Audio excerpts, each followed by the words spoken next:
Apalachia. Apalachia. Apalachia. Apalachia. What a beautiful word. I give you Doors. doors. Yes, I mean, I give you doors. But on the other side of those doors, Wow. I give you sunset, spires, soaring silver colonnade. Push a button. Great shot. Another one.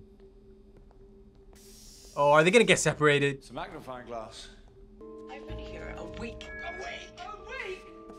I'm so sorry. Aha, same room, different times. Two different time streams running parallel but at different speeds. Wow. Amy, you're in a faster time stream. Doctor is going again. Oh, is she gonna get old? Oh man, that's a slippery slope. I've seen that type of concept in the show before. I mean, even young Amelia, remember? Sitting outside. Though of course the doctor does go back in the finale, in the Big Bang, but still. And then the girl in the fireplace, the girl... Oh my goodness. Oh, don't do that. Now all of them are gonna get separated. Ha ha! How do I look? Ridiculous. So I think you look smart. Oh, yes. Hello, handsome man. Hello. Oh, Rory Tam. Huh? Oh, you can see what I see.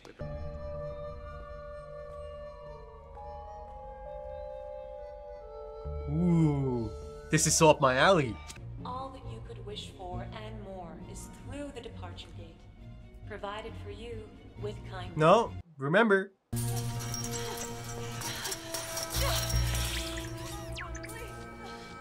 No residence detected. There you go. I didn't see me. I didn't see me. So she's kind of masked by... Why not? Garden. Not sure it's going to be your average garden.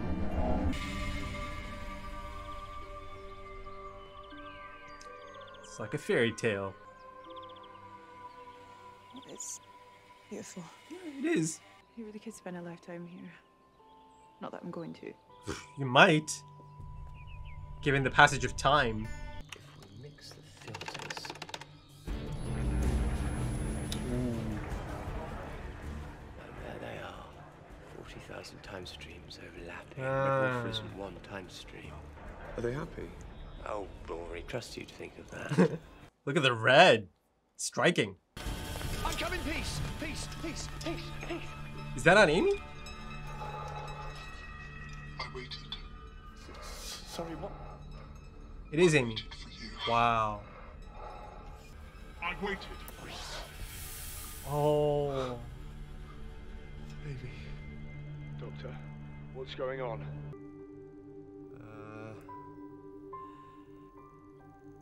Yeah. Didn't save me. But this is the saving. This is the us saving you. The doctor just got the timing a bit out. I've had decades to think nice thoughts about him. Got a bit harder to stay charitable once I entered decade 4. 40 years. Alone. I hate him. I hate the doctor. I hate him more than I've ever hated anyone in my life, and you can hear every word of this through those ridiculous glasses, can't you, Raggedy Man? Raggedy Man. That makeup though on Amy. Putting the On... speakerphone on. Amy, come on, please. Don't touch me. Don't do that. It's like you're not even her. 36 years, 3 months, 4 days of solitary confinement. Yeah, it This changes a facility person. was built to give people the chance to live. I walked in here and I died. Oh. Ah. I do love me some living quarters. Oh. Don't worry about him. Sit down, Rory. It's a friendly one. Not... Yeah, the hands are taken. You'd have done the same.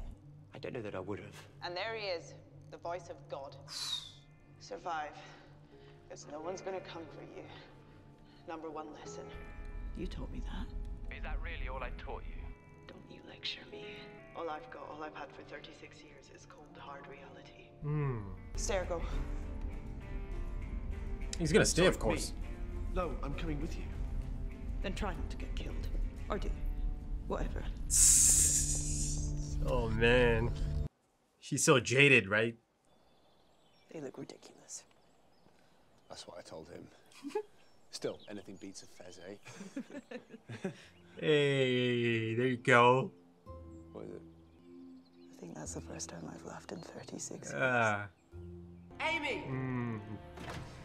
It's a long time, man. It's understandable that she's a little bit standoffish. But you'll die in here! Not if you take me with you. Whoa. You came to rescue me, so rescue me. This is your fault! You should look in a history book once in a while, see if there's an outbreak of plague or not. That is not how I travel. Then I do not want to travel with you! I remember this. If you escaped, then I was never trapped here. The last 36 years of my life rewrites and I cease to exist. That's why old me refused to help then. That's why I'm refusing to help now. And that's why you refuse to help when it's your turn. Wow. And nothing you The can loop is say completed then. will change that. Not bad, they're okay. And then you get to know them and their face just sort of becomes them. Like their personality's written all over it. And they turn into something so beautiful. Rory's the most beautiful man I've ever met. Wow. So basically, if you're Amy then? Yes, if anyone could defeat predestiny, it's your wife. Predestiny. You take me too, in the TARDIS. Me too. But that means to be two of you. Permanently. Forever. And that way we both get to live. Calibrated the doomsday bumpers and jettisoned the karaoke bar, yes. I don't know, man. Maybe, yes, he could do it. The TARDIS could sustain the paradox. Right. Amy. I don't know. I don't think the doctor's... She's doing the Macarena. Macarena. Macarena. Macarena. First kiss. Leave it Okay. Oh my god. Oh my god. But that's gotta feel rough for this Amy. To see them embrace like that. Hello. Hello. Which one's Amy 1? Well, I am. No, I am. Rory! So you think you're gonna come with us just like that? Yeah, just like that. Rory, talk to her. now, ladies. There was a joke about two Amy's, right? A few episodes ago. You're old enough to be my... I've known you my whole life. How many games of doctors and nurses? Shh, don't get coy now. Do not be alarmed.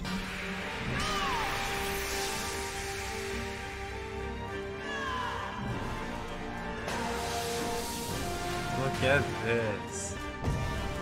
She'll give him a chance to get out of here, right?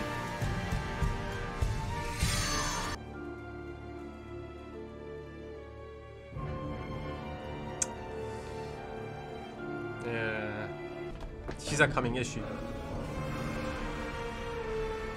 Is the doctor even going to allow it? No. He's gonna close the door. I'm sorry.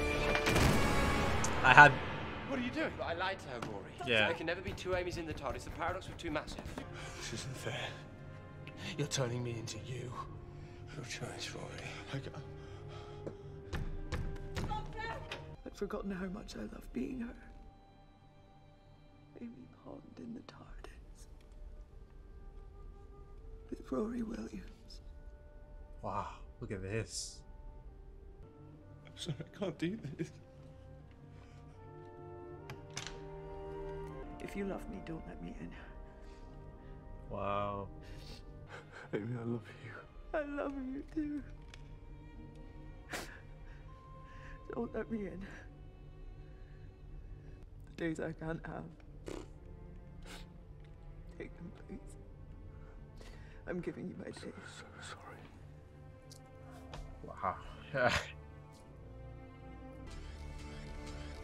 I mean, I knew it's most likely going to go down like this, but it still hurts. It's still tough to watch. I am here, Amy Pond. One last time. Show me Earth. Show me home.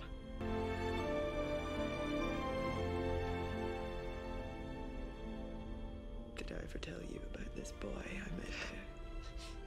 The most beautiful boy. You alright? How are you feeling? Where is she?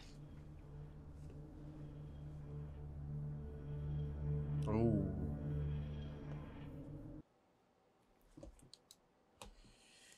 Wow. Yeah. That's a great episode. Right then.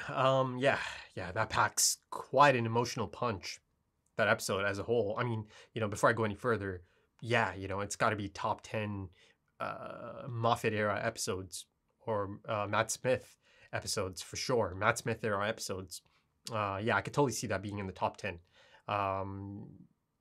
Series 5 and 6. Yeah, it makes it in there for sure. So, before I go any further, yes, I liked it. I enjoyed that quite a bit. To me, almost immediately, it felt like a full-on sci-fi episode of Doctor Who. Though, of course, that fairy tale aspect is certainly quite present throughout this episode as well. That fairy tale aspect of this, or element of this, yeah, it's been there. It's been there since Series 5, right? But you still see, you still see that aspect kind of sprinkled in there. But yeah, I really enjoyed the setting, the staging of this episode, and the story that this episode is depicting. I mean, it's a one and done essentially, right? Standalone storyline. Though, of course, that being said, let me kind of focus on the ending there. That shot of the Doctor, wow. There's quite a bit you can read into it, right? It's a bit of an ominous shot. It's a bit of a sad shot, especially given the pairing of that shot and the specific score in the background as well. And, in terms of the music, of course, Murray Gold's music continues to just be such a joy, such a pleasure to listen to. But that being said, I do feel like this episode specifically, it really stood out to me that it's kind of being placed at the wrong moments. I mean, there's no fault in the actual music, right? It's incredible. But I feel like the placement of it, it's almost undermining the scenes, right? The pairing isn't making sense for some of these scenes, right? Some of these scenes felt like they should have been really quite somber. Maybe they didn't need something so ambitious in terms of the score paired up. But yeah, I feel like there is that problem, and it's not the first time I've noticed it. I've noticed it recently in a couple of these episodes. It's an interesting final shot, isn't it? To linger on the Doctor for a split moment and just kind of fades to black. Listen, I think at this point, it's firmly established that both Amy and Rory are suffering from their association with the Doctor, right? And they're cognizant of this. You see Rory in this episode. Someone like Rory is most definitely cognizant of this. He's one of the standouts of this episode. I mean, all three of them really. But of course, Amy and Rory, Karen Gillan and Arthur. Wow, yeah. I mean, Karen Gillan specifically really gets to stretch those or flex those acting abilities of hers. And I felt like she did a fantastic job of having such a unique take on this older Amy, right? Older Amelia Pond. And then, of course, you have the young Amy Pond. You really see the contrast there, right? Yeah, the contrast. Because of the decades she ends up spending there by herself, feeling and thinking that she's been abandoned by the two people that she cares about most, right? And you see that it's quite understandable that she does become this bitter individual, right? That is a bit tough to crack at first. But then, of course, that aspect of it is really quite lovely as well. Her slowly remembering the person she used to be, especially because she does get to, spend some time with that younger self of hers, right? I mean, I feel like it's one of the best scenes of the entire show. And I'm speaking of that mirror or magnifying glass conversation they're having, over those time streams. And I love the framing of those shots, seeing both their faces side by side like that. But yeah, that's an all-timer Doctor Who scene, isn't it? Right? Rory is the most beautiful man in the world, right? the whole scene itself. And I'll come back to that aspect of it in a bit, but let me kind of circle back to my initial point about Rory and Amy clearly kind of suffering now, or feeling the effects of traveling with the Doctor, and then Rory knowing about this or being cognizant of this, right? He even calls him out. Once again, he stands up to the Doctor, tells him how it is, right? Doesn't give him a pass. He does not like or condone his approach, right? Though the Doctor is quite, firm on his approach to traveling, right? But that in itself, looking at it from a different perspective, perhaps, again, from a companion's perspective, Rory's perspective, it is quite careless, right? And it does lead to these situations a lot of times, almost every single time it leads to this type of situation, right? Because he loves that unpredictable nature of traveling. It's a running theme that he loves to figure things out as he goes, right? And you see that at points of this episode, Rory is so fed up by all of this. So yeah, it'll be interesting to see how this kind of plays into their potential endgame in terms of separating with the Doctor. Given how upset and annoyed Rory was about all of this, I wouldn't be surprised if in the next few episodes, there's only 3 episodes left in Series 6 and then Series 7, I totally wouldn't be surprised if he does start to bring up the idea of potentially separating or, potentially saying goodbye, right? That, I think it's been enough. Thank you. It's been a lovely time. Let's kind of stay in touch, that type of thing. But I think this might be the best point to separate. But, again, it's never going to be that easy, is it? Right? I'm just kind of brainstorming and I'm just kind of thinking of that potential. Yeah. And, that's all like a hypothetical, who knows? Who knows if both of them are even going to survive this, And, that is a concept or idea that I've kind of, spoken of for some time now, right? Throughout the different series, going all the way back to, Tennant and maybe Eccleston as well, but Tennant for sure. This idea of companions not knowing the right time to separate. And I've seen examples of both of those types of approaches. You have Rose, who certainly didn't know that it was time to perhaps separate, and she had to get a reality check from Jackie. Then also have that approach from Marta, the opposite approach. She does realize, okay, I think it's best that I say goodbye now, right? It's not like a permanent goodbye. I guess it became a permanent goodbye to that Doctor, right? Tennant, that physical form of the Doctor. But yeah, she knew that it was the right time to step out, right? Separate. Of course, Donna Noble, it's a tragic ending. Though, the specials, the David Tennant specials, yeah, she does end up kind of having a good life. Right, a good life. She gets married. The Doctor really sets them up for life, essentially. Right. But yeah. You cannot forget Donna Noble's ending, her initial ending. Yeah. But yeah, it'll be interesting to see how they separate, because they are going to separate at some point. Right.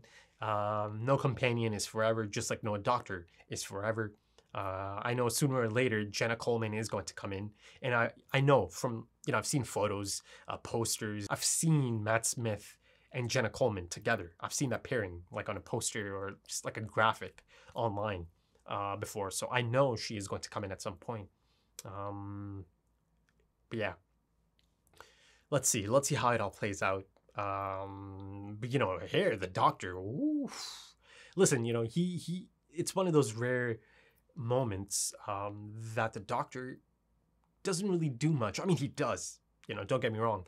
By that I mean that he has to stay on the TARDIS because given the situation, right? Him having 2 hearts and this G7 plague being highly effective against him, right? Or on him. So he couldn't leave, but wow, those moments he does get on the TARDIS. Again, he doesn't need to say much, Matt Smith. He really emotes, right? He really tells a story through his emotions, through his physical acting, right? And I did go back to watch that prequel, right? It's Amy calling the Doctor in the TARDIS. Wow, I thought he was fantastic in that. You could read so much in that look of his, as he's listening to Amy leaving those messages about Melody, right? So, you know, this whole concept of Rory's choice, right? Amy's choice, Rory's choice, though at least he was kind of put in that position by the doctor.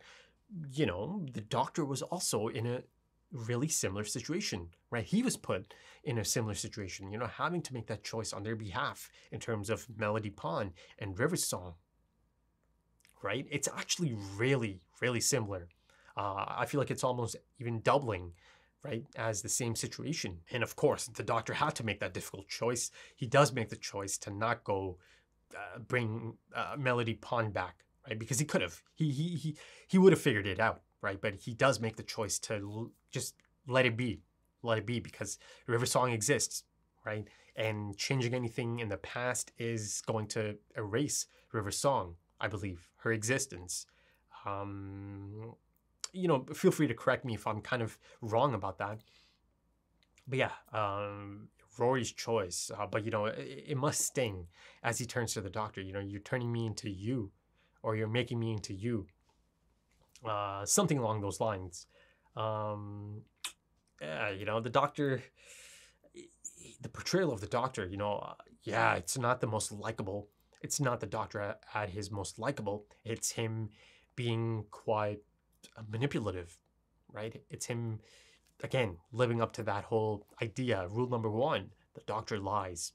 He certainly lies and deceives, and this one manipulates essentially all of them. He certainly manipulates older Amy into helping the other two, you know, kind of reach the TARDIS, and then he locks her out. Whew. Wow.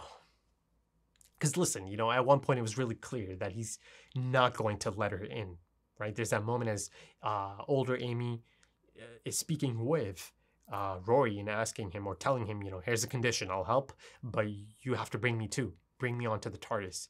And, you know, it cuts to the doctor and he does like a quick, whoa.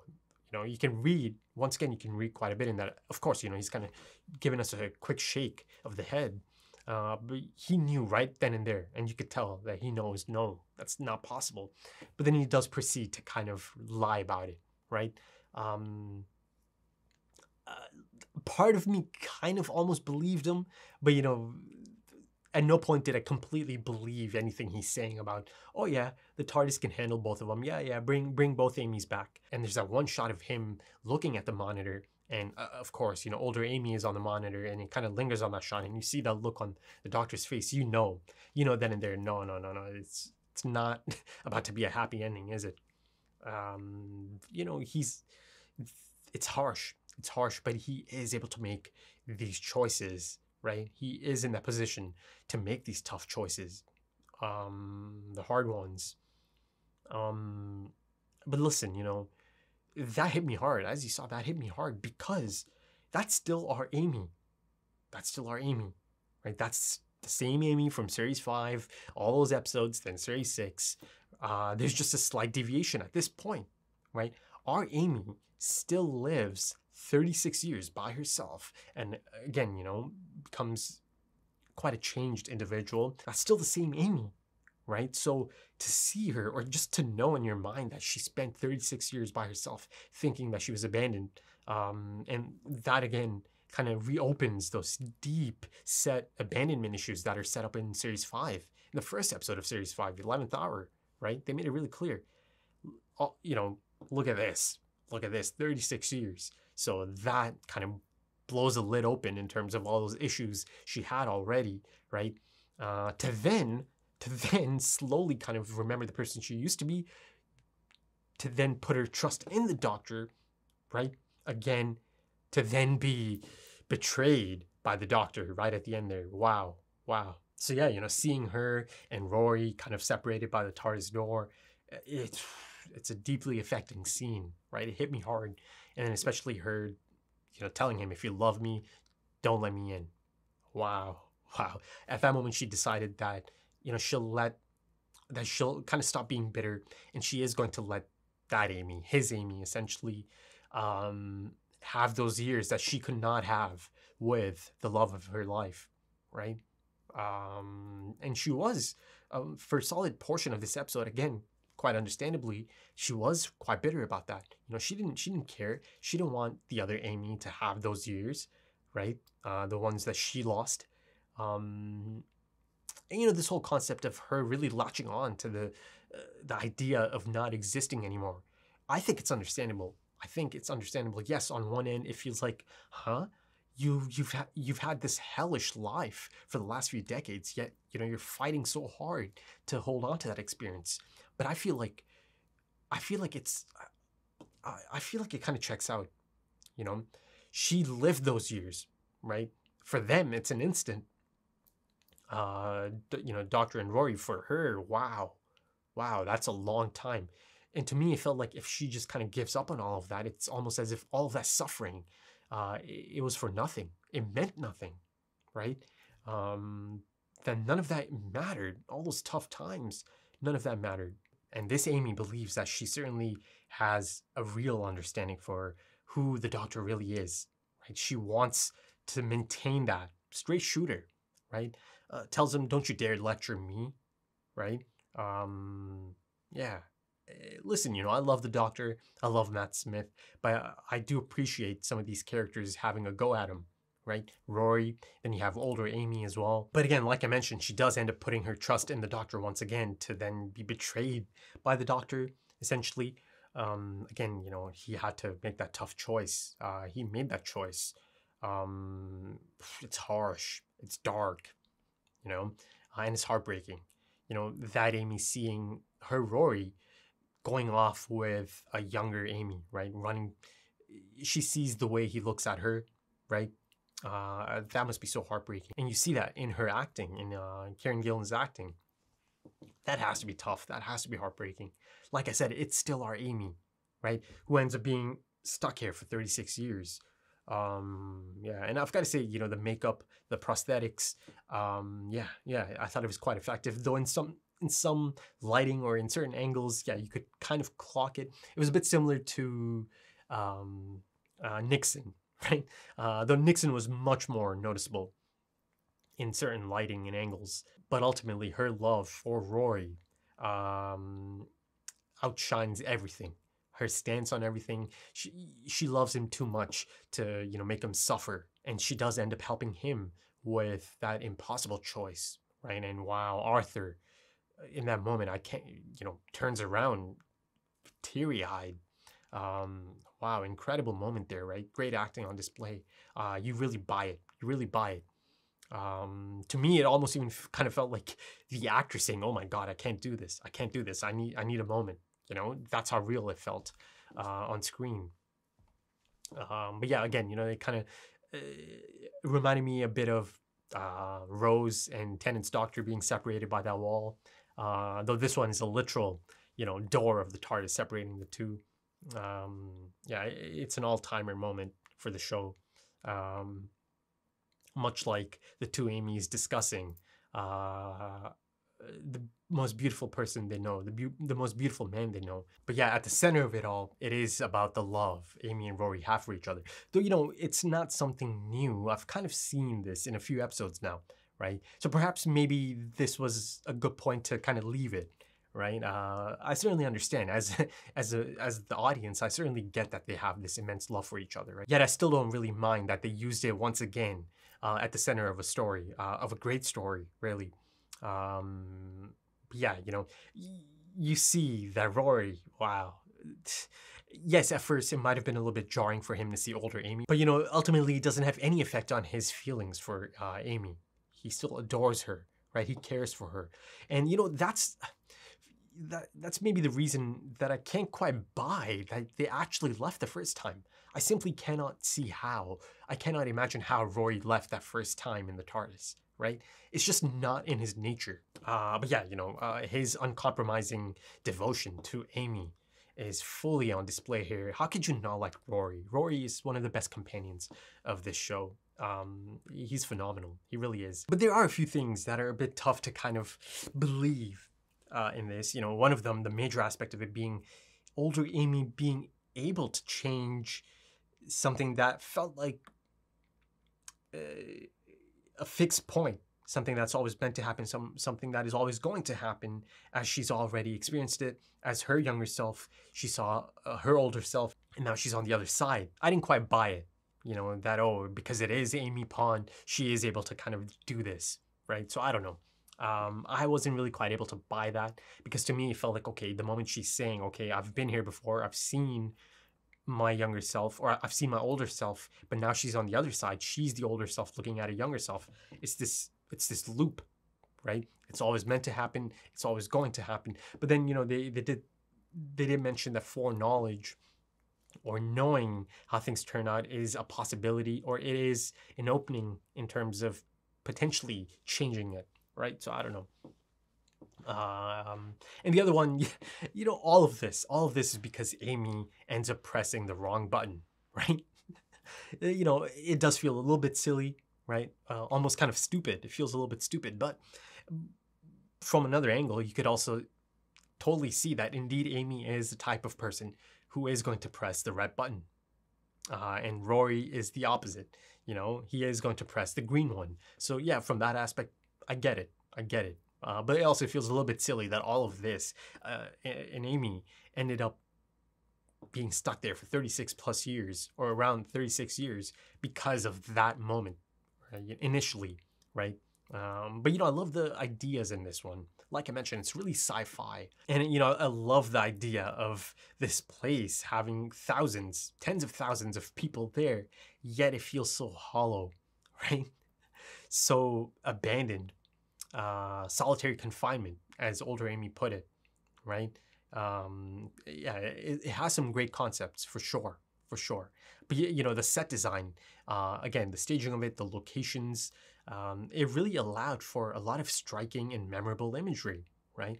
The photography in this one is just fantastic. I think this one has some of there's a few shots in there that really make it into my all-timer list of frames from Doctor Who episodes. And also, you know, I felt the directing in this was excellent. Yeah, you know, the plot, the dialogue, I felt that the script is really quite strong at moments. A lot of great dialogue. You know, it has a lot of beautiful and heartbreaking dialogue, and also some brutal and harsh dialogue as well, right? Tender dialogue, and then, of course, some quite devastating dialogue as well. And then, of course, like I mentioned earlier, the acting on display is really quite impressive. Yeah. This is certainly an episode I can totally see myself checking out really soon, once again. A rewatch of this episode. I really enjoyed it. I really did. Yes, you know, I'm not saying it's a perfect episode. I do have some problems. And, you know, I would love to get your take on a lot of these things I've mentioned. But yeah, you know, as a whole, I thought that was a good episode. That was a great episode. Like I said, a top 10 of this era so far, for sure. And again, I really appreciate the Doctor being called out. I thought it did a great job of calling the Doctor out for his almost flippant nature or approach, right? His disregard. So yeah, you know, that's always refreshing. It is. You know, I love the Doctor, but that doesn't mean I don't like seeing him kind of being called out from time to time. Let's see how this plays into the next episode, the next few episodes of this series. Yeah, Amy asked about the other Amy. Yeah, you know, so she'll know that the Doctor does kind of make the choice to let that Amy die there. Though, of course, that Amy made the choice to die herself, right? By asking Roy to not open the door, I'm making this choice. You know, I'm doing this. But initially, it was the Doctor who doesn't let her in. And this Amy's going to know that as well, right? That he did that to the other Amy. Yes, it was to save this Amy because you could only have one Amy on here, but it's still an interesting... it's a tricky situation for sure. So, you know, I'm excited to see how this plays out, the aftermath of the things that played out in this episode. Right then, I think that's about it for this one, folks. Yeah. If you enjoyed that, consider dropping a like, consider dropping some comments, give me your thoughts. If you're interested in full length or perhaps even early access to the next episode right now, consider checking out the Patreon page. The links are in the description and the pinned comment. Also, if you're into social media, Twitter, Instagram, if that's your thing, again, the links are in the description and the pinned comment. Right then, thank you for joining me and thank you for your time. This time is precious. And I do hope to see you again soon for the next one. Until then, take it easy. Bye.